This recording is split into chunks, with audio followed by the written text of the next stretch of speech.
There's two questions that come to my mind. The first one has to do with architecture.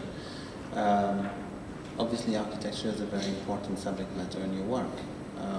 You've filmed a number of iconic buildings, which are modernist buildings, in your many films. So, is the architecture of the pavilion something that you have integrated in your process because of your interest in architecture in general, or is it completely dissociated? Then the next question has to do with the images together, but we can address that afterwards.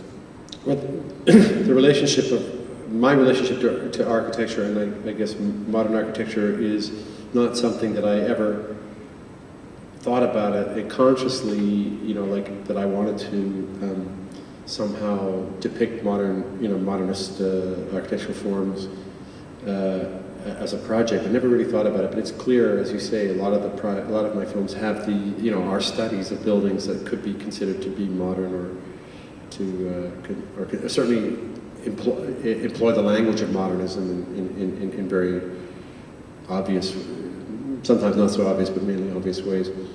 And I think that I work really intuitively, and I don't really think I ever have a kind of plan of what I want to do, which is allows a kind of spontaneity to develop in relation to my subject matter, is what I want to film. So it's usually just something that I find interesting. So the question of my relationship to modernist architectural form, I think, is really more a question of the relationship of the cinema or film itself to architecture, and particularly to modernist architecture. There's a kind of strange attraction between the mobility of the moving image and the very complex planar geometric forms that modernist architecture has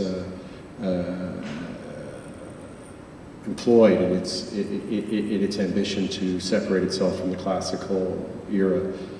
And this was something that I wrote about in the Documenta book a couple of years ago, when I was trying to understand why is it that artists like me are drawn to these modernist forms. And I think it's in a way that the cinema has aged equally. Not only has someone like Walter Benjamin has pointed out, is the experience of moving through architectural form, particularly modernist forms, equivalent or similar to a kind of cinematic experience of, like I say, a tracking shot or a dolly shot.